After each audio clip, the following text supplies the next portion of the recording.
it all sorted out.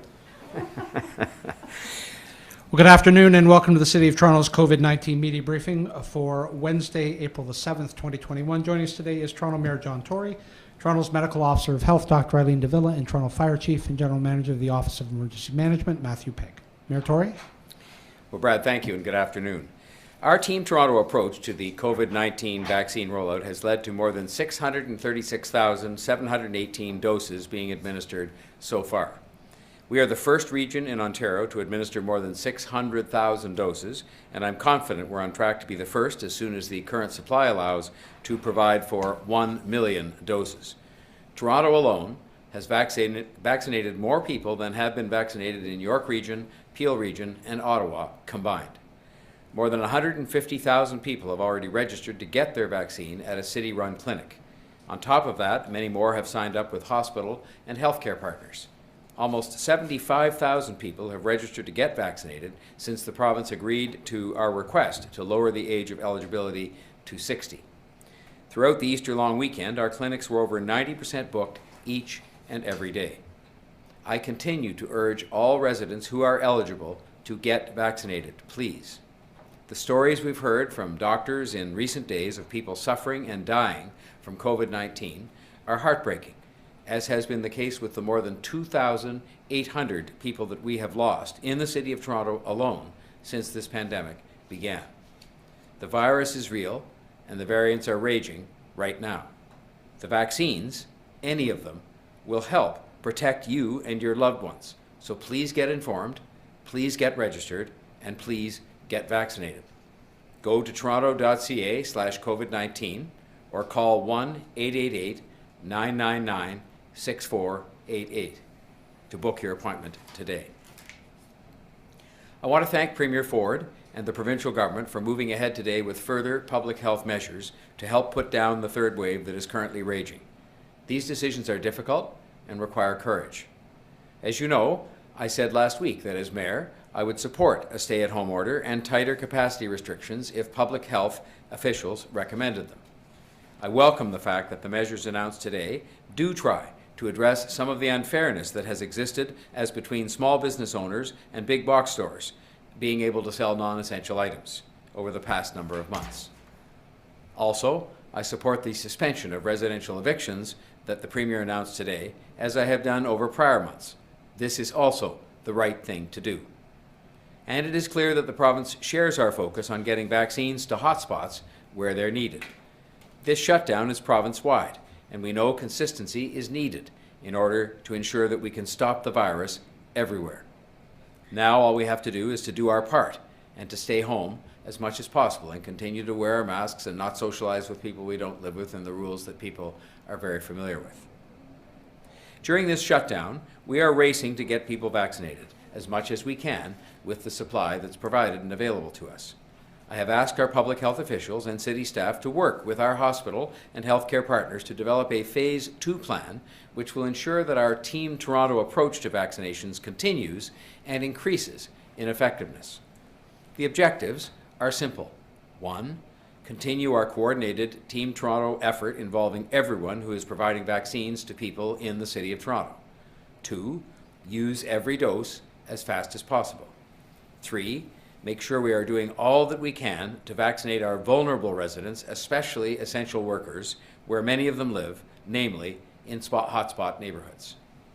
We understandably talk a lot here about our city-run clinics, but every day there are and there have been dozens of other vaccine clinics in operation across Toronto run by our hospital and healthcare partners.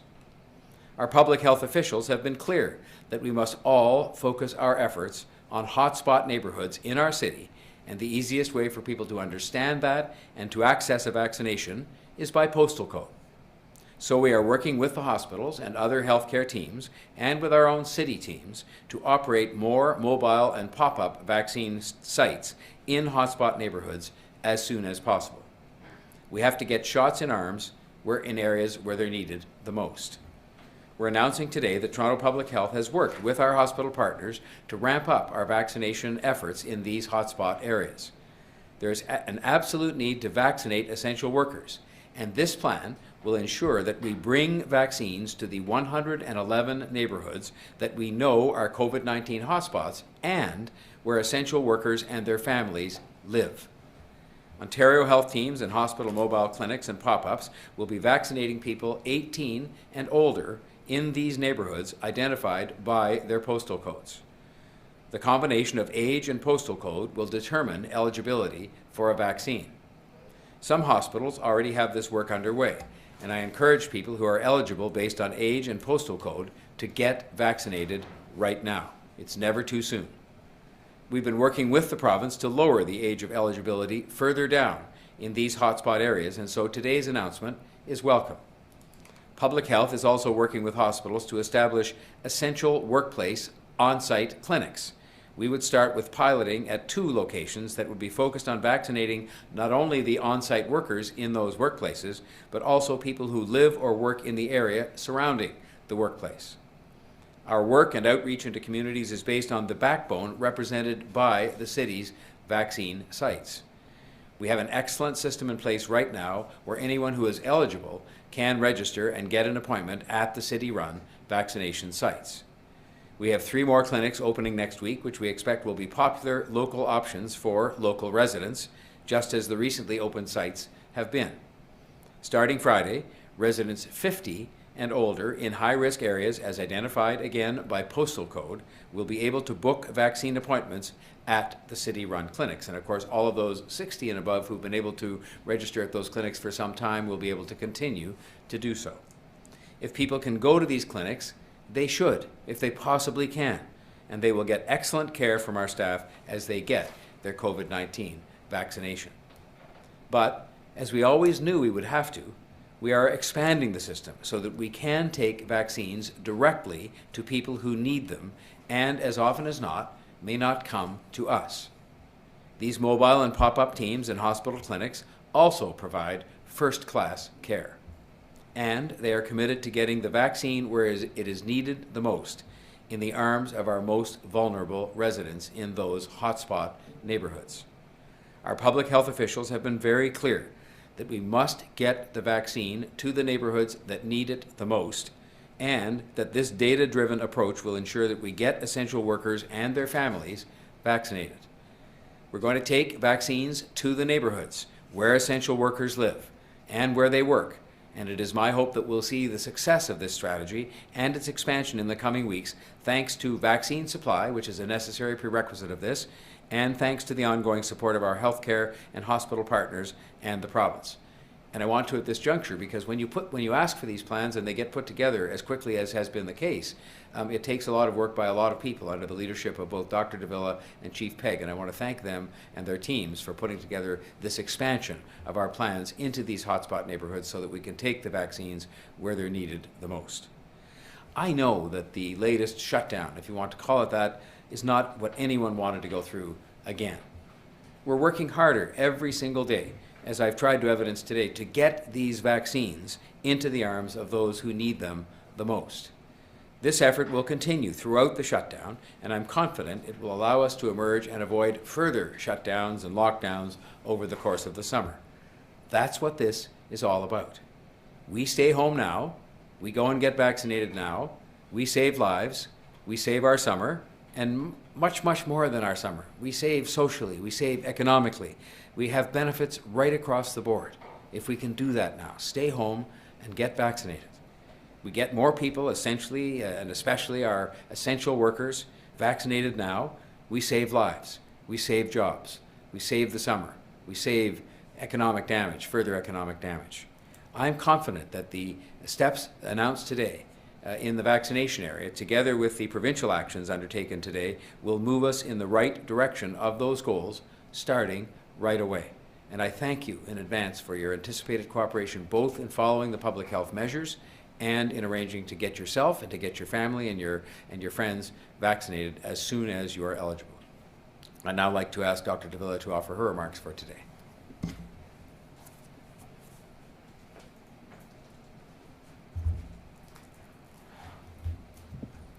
Thank you, Mayor Tory, and good afternoon.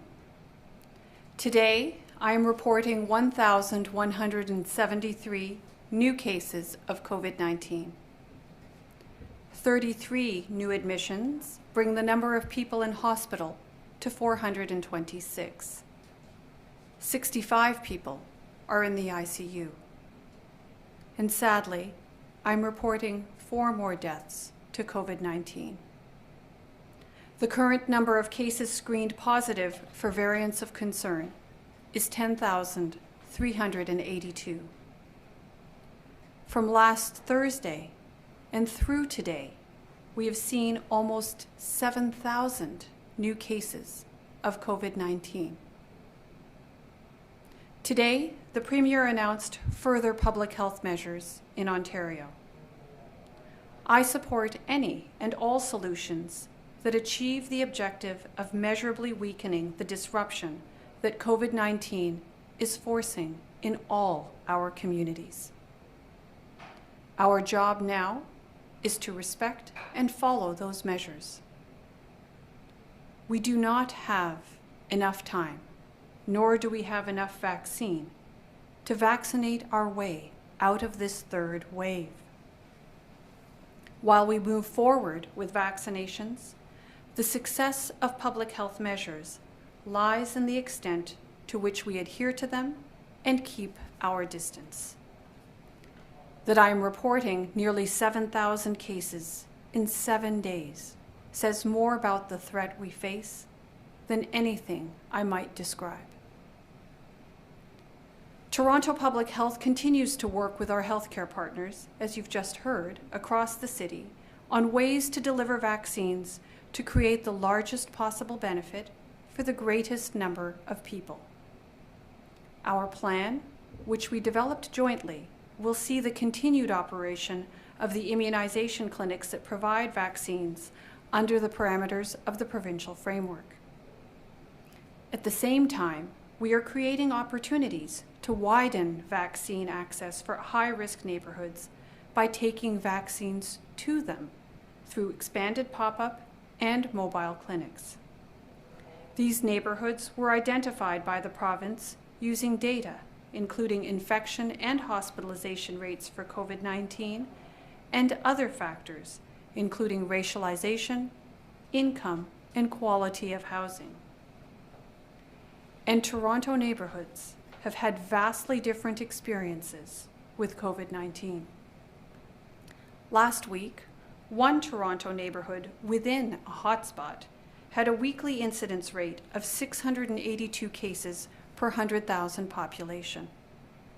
In contrast, the citywide incidence rate for the same time period was 196 per 100,000 population. The extent of the resurgence, the persistence of these high case counts compel us to determine what ways will best outsmart the spread of the virus and the variants. Like many of you, I am waiting for my turn to be vaccinated. By including specific focus in our vaccination plan, we begin to create a new front line of immunized people who are most at risk of acquiring and spreading COVID-19, but whom, through their vaccination, now give COVID nowhere to go. This, in turn, creates a protective benefit for everyone. If need be, our approach can be adapted again to reflect the circumstances of highest risk and need, and to produce the greatest benefit to the largest number of people. Today is the first day that we are back to exclusively online learning for children in the Toronto school systems. We concluded yesterday, Toronto has reached the point where there were no alternatives that would provide for continued in-class learning, a decision made with great care and careful deliberation. I have said, and Toronto Public Health believes, that schools should operate as safely as possible in the pandemic, but never at all costs. To this end, our schools have been safe, and the actions we took were aimed at keeping them that way. We have also said that in a pandemic, schools should be the first places to open and the last to close. Not all homes are homes where the parents can both work from home and supervise online learning. Many are homes where neither parent can work from home. Many are homes with only one parent who may work outside the home. For some, closing schools sounds like an easy decision, but it is one with many, many implications. Our conclusion yesterday was that the circumstances no longer allowed for classroom learning, and so we took the decision after extensive consultation with the school boards and others. The spread in the community was being reflected in schools to an extent where we determined community spread would drive risk at schools higher and higher. And that leads me to a point I cannot stress strongly enough. We now have asked for a massive sacrifice by our children and young people. Their best learning environment has been taken from them, the protections and stability and connection of school community withdrawn. The extent of the spread in the community imposes a greater burden of living with COVID-19 on children and young people, a burden that people their age should not be asked to bear. In exchange, we must act to create circumstances that will allow them back into school as soon as possible. That's a simple standard to measure. Fewer cases, less spread, more vaccines. We've got to get this done. There is not enough vaccine, nor enough time to vaccinate our way to the other side of this latest, overwhelming wave. So please, abide by the stay-at-home order. Practice self-protection measures. Get your vaccine as soon as you are eligible. In so doing, everyone in Toronto will be better protected, safer, and ultimately healthier. I'll now turn it over to Chief Pegg to deliver his remarks.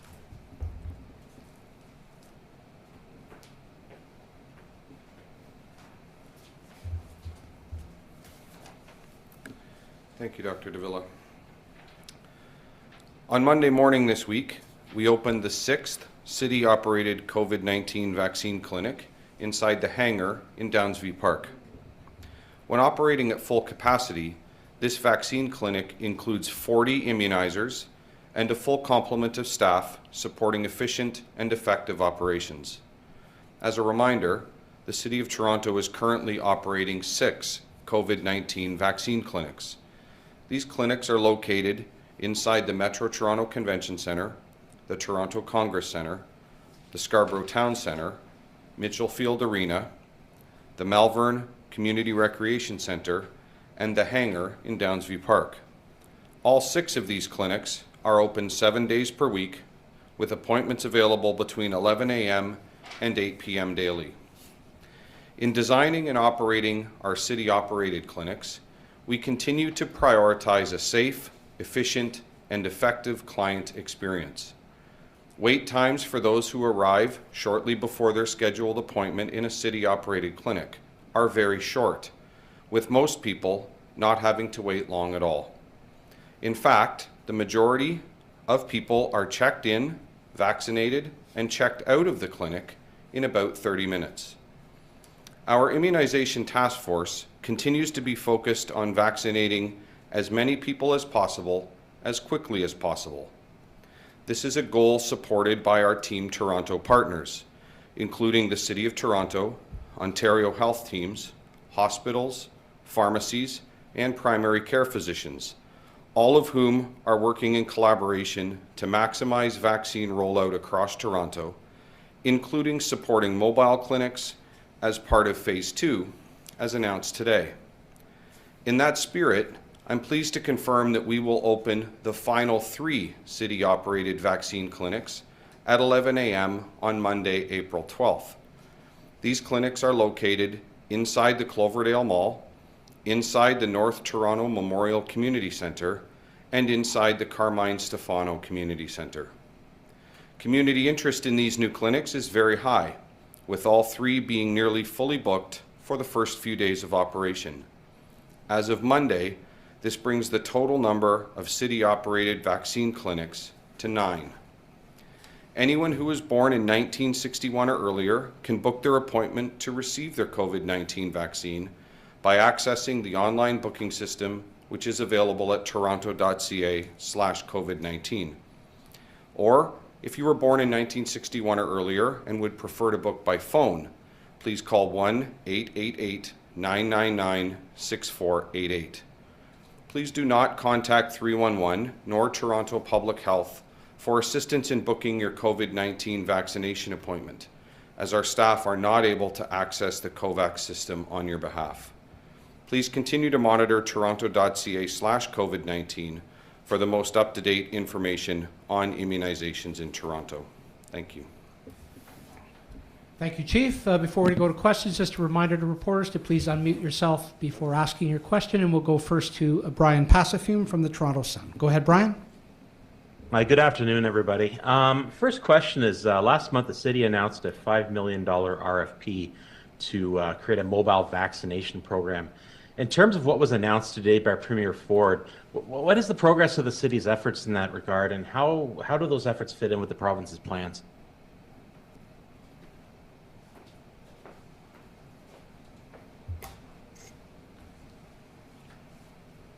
So, Brian, there we go, Brian. I believe that there was a $5 million grant, but it was more around getting community ambassadors and agencies to help us in terms of speaking to communities around the city rather than through mobile programs. What we have planned for as part of our immunization plan is to have some mobile and pop-up clinic offerings courtesy of Toronto Public Health and the City of Toronto immunization efforts. And of course, as I mentioned, we're working with our hospital and healthcare partners who have been offering a number of mobile and pop-up clinics throughout the city for a number of weeks now. Okay, my second question, in terms of the timing of yesterday's announcement that schools would be closed, it left parents with very little time to make arrangements this morning. The mayor issued a statement last night suggesting he wasn't a fan of the short notice. Can we get a bit of an explanation as to why parents were given such short notice and such a huge shakeup to our daily routines to accommodate this? Yeah, so Brian, I have to tell you, I'm not a big fan of short notice either. And, I will tell you that the decision was taken very deliberately and with a great deal of consideration. I think that at the end of the day, taking these kinds of decisions is never simple. We know that there are many, many implications associated with that. That being said, my responsibility is fundamentally to health and safety and to ensure that the actions taken really protect the health and safety of our children and all those who work within the school environments. So as difficult as I know as that was, as a parent myself, I understand that these are very, very challenging circumstances, but I do hope that the people of Toronto understand that the intention was really around best protecting the health and safety of our children and all those who work within the school environment. Mr. Mayor? I just wanted to make clear that while I canvassed the issue of notice very thoroughly with Dr. de Villa, because I was very concerned about the impact that the decision would have on parents, when she assured me in those discussions that she felt that the urgency of the decision in order to keep the schools safe, that we're safe and to address the health issues was of a sufficient urgency that we should move forward with it, I supported that decision, and I still do. But I did think it was appropriate, and we did have a very thorough discussion about the timing and some of the difficulties that posed for parents and families across the city. But in the end, the health concerns were deemed to be very urgent and appropriate to act upon yesterday afternoon. Thank you. We'll go next to Anushka Yadav from Global News. Anushka? Good afternoon, everyone. So my first question is, today Education Minister Stephen Lecce says that he feels closing schools was wrong, but Global News has learned today that at least 2 private schools were conducting in-class learning. why are private schools in Toronto continuing to operate even after Toronto Public Health mandate to close? If you could comment on that.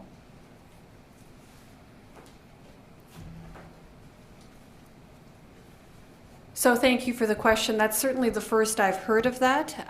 If you provide us with information, we can certainly follow up. The order clearly does apply to all schools within Toronto, and it's our sincere hope that our school partners, whether they're publicly funded schools or private independent schools, are interested in working together with us to preserve the health and safety of all of our school communities, regardless of how they're funded. Thank you so much. My next question is to Dr. de Villa. After the Education Minister's announcement today, will you continue to invoke Section 22 to keep schools in Toronto closed after the April break? So at this point in time, the order has been issued to cover up until the period of the end of the April break. It's actually my sincere hope that we actually get our children back to in-person learning as soon as possible. Of course, health and safety remains my paramount concern, as it always is when it comes to children or any other members of our community. And it's my sincere hope that we as a community actually do our part to protect our schools. And the way we do that is by staying home as much as possible. We've seen a series of public health measures taken by our provincial counterparts. These are difficult measures, but they're the necessary measures at this point in time. The more we can reduce community spread of COVID-19, the sooner we will be able to assure the continued safe environment in our schools that they have enjoyed so far. That's the ultimate goal here. Thank you. We'll go next to Nick Boisvert from CBC News. Nick? Hi, thanks. I'm just looking for some more reaction to the measures announced by the province today, and specifically when it comes to essential workplaces, warehousing, manufacturing, places that have been really identified as hotspots. Do you see that enough is being done as part of these measures to actually combat some of those outbreaks?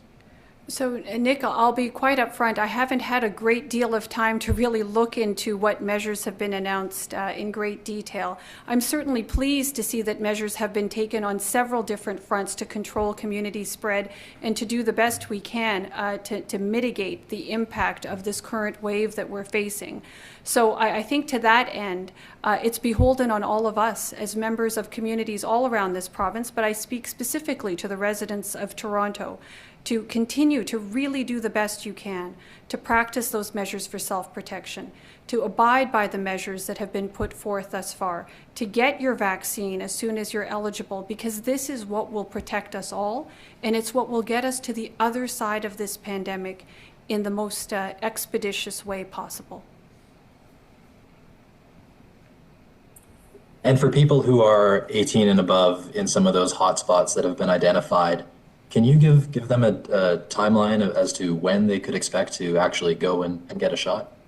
Well, I think with this being a very new announcement, we have yet to work out a number of details. We're interested in continuing to work with our provincial partners, to work with our healthcare partners, to figure out what is the best way, the most timely and efficient way to actually put this plan into implementation. Look forward to working with our provincial and healthcare partners more locally to actually get that done. Thank you. We'll go next to Ben Cohn from the Toronto Star. Ben? Hi, everyone. My question is for Dr. de Villa. How will you know when it's safe to reopen schools? Like, how low will cases have to be? How many people will need to be vaccinated? Are there targets like that? Well, you know, the team back at Toronto Public Health is actively looking at key measures. We're certainly looking at the rates within the community, and there's been some guidance that's been put out there. Our approach has always been data-driven and evidence-informed, and there are a number of different measures that look at things like what is community rate, what do community COVID-19 rates look like? What are the percent positivities when it comes to testing? These are the kinds of things that we're going to be looking at in order to make our decision. But I would say this, it is my fervent desire to see our children back in in-person learning at the earliest possible moment that we're able to ensure a safe environment for them. We have really been very proud of the work that we have done in concert with our school boards and our school communities and the school staff themselves to create safe environments throughout the course of the pandemic. And we have every intention of continuing that work with those partners, and we're really looking forward to getting our kids back to in-person learning as soon as possible, just given the significant health benefits associated with in-person schooling. Thanks very much.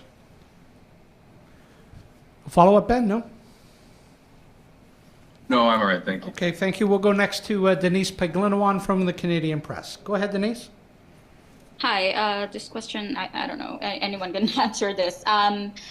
Mayor Tory last week announced that the city is working on mobile units to vaccinate essential workers. You've mentioned this in your remarks as well today. So I'm wondering when you think this initiative would start. So why don't I start?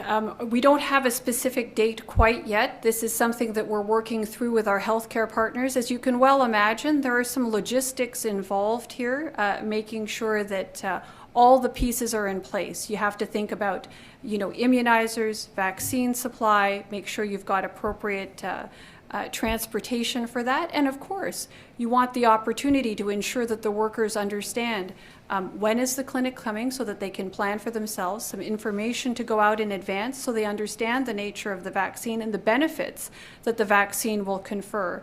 And of course, there are all the processes that need to be put in place in respect of consent. It is, a therapeutic intervention, a life-saving one, and one that we're really looking forward to working with our healthcare partners to put out in the community through a wide variety of initiatives that you've just heard about today, including those endeavors that we're piloting within workplaces. And my follow-up, kind of similar to Brian's question, how does the province's announcement of vaccinating 18 plus in hotspots affect this vaccination of essential workers? Well, I think that, I'm not sure that there is a direct correlation. Certainly as we go into hotspot neighborhoods, we know that a number of those hotspot neighborhoods are home to many essential workers all around the city. So certainly that augments any efforts that we have to protect workers, particularly those who work in various factories and places around the city where you cannot work from home. Okay, thank you. We'll go next to Christina Tenalia from CP24. Go ahead, Christina. Hi, everyone. Thank you so much for taking my question. Dr. de Villa, Mayor Tory, Premier Ford, of course, perhaps as expected, did not announce any provincial paid sick days or paid sick day program today. And a few days ago, Mayor Tory, you called on the province to step up their approach in this capacity. Today, the Premier reiterated the federal program, but as a colleague at the Toronto Star noted, the federal program is not the same as a paid sick day. A paid sick day would be immediate. There is no seamless, there's no loss of income. My question is, what will the impact be on our city, considering, special education workers can get vaccinated in Toronto next week, eventually adults here in the city in hotspots. But the paid sick day issue is something you have both spoken to and been quite strong in your words. What is the impact going to be now that we know, once again, this is not happening? Well, I think that the point I've been trying to make repeatedly is that if the current federal benefit, which has been enhanced by the Prime Minister, and I acknowledge that, and I acknowledge that the two governments have been talking with each other about whether that is the benefit to go with, and they've obviously decided that is the one. And I certainly am not one who would advocate for two different kinds of benefits if you can do it with one that is reasonably simple to apply for and that is sufficient to allow people not to have the fear of losing their paycheck and therefore to go to work sick. And in the end, I think we really have to come to grips, together with organized labor, together with other kinds of organizations that would help us in understanding whether or not the current federal benefit that has been enhanced by the federal government is adequate to stop people from going to work sick, to encourage them to get vaccinated, and to make sure, for that matter, that they get tested. That's where this started, with people not being as willing to get themselves tested because they were afraid of testing positive and losing their paycheck. So it strikes me we still have some more work to do. I think we should take the ideology and the politics out of this, as between governments and as between various other interest groups, and sit down in a room, whoever has to sit there, and certainly the two governments have to be there, and decide for once and for all, is the federal benefit adequate or not? If it isn't, then it should be decided how it should be enhanced to make sure people feel comfortable getting vaccinated, getting tested, and staying home from work when they're sick. And the decision as to who pays for it, I don't think the public, I don't think the essential workers out there, they don't care about that. They just want to make sure that they have the protection they need if they get sick, or if they get tested, or if they get vaccinated, so that they can stay home without fear they can't feed their family. And I just think that there's been a lot of ping pong going on here, and we need to bring the ping pong game to an end, decide for once and for all if what's there is adequate. If it isn't, then fix it, and even worry about who pays for it later.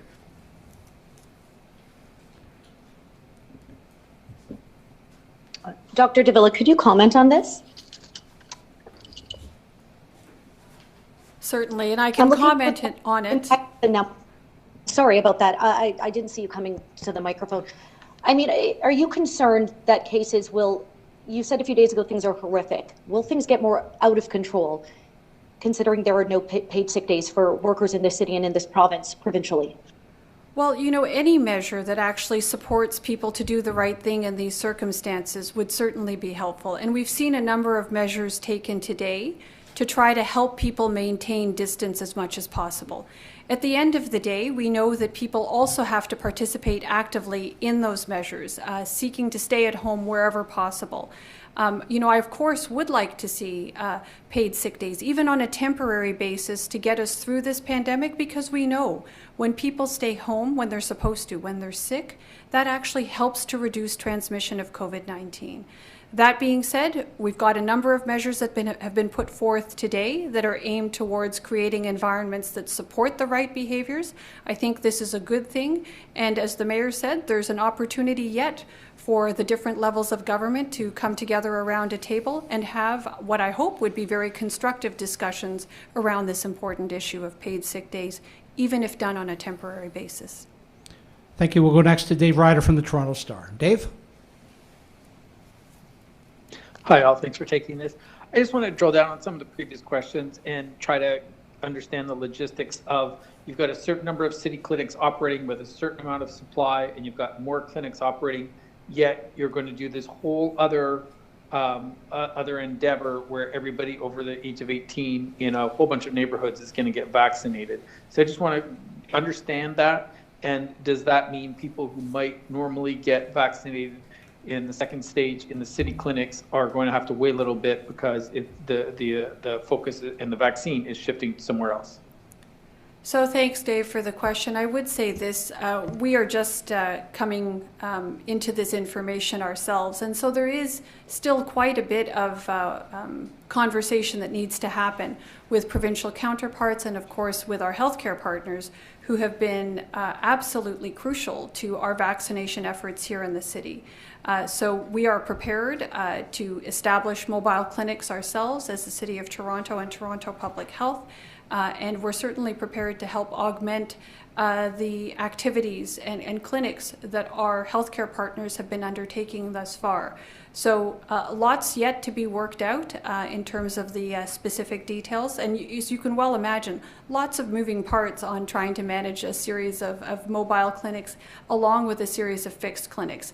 So we expect to have productive discussions with our healthcare partners, but unfortunately, the details are just not available until we have that opportunity to sit down and have those planning conversations. Thank you. I guess for my follow-up, I'll build on that, and just so I understand, at this moment, you can't say how quickly those people in those neighborhoods can expect to get vaccinated, if it'll be within days or weeks or months. And it sounds like, if I'm understanding what you're saying, the city's vaccine supply right now that's going to those city-run clinics is not going to cover this whole other big endeavor that I think you're saying that would have to come from the province, or you just don't know? Well, so I think it's a little bit of both, as it turns out. And I would point out, Dave, that there are actually mobile and pop-up clinics that are ongoing and have been ongoing for several weeks. The idea is to continue to have those clinics, those mobile immunizing teams proceed with their work and to expand to other areas in concert with us as city partners and all the other healthcare partners that are part of that Team Toronto vaccination program. Our hope is to get these things and to expand our efforts in the days and weeks to come, but let me be very clear, there are currently mobile and pop-up clinics that are happening in locations all around the city over and above fixed site clinics that are located in hospitals, and certainly the ones that we operate as the City of Toronto and Toronto Public Health. Thank you. That concludes today's briefing. Our next scheduled briefing will be this Monday, April the 12th. Please stay well.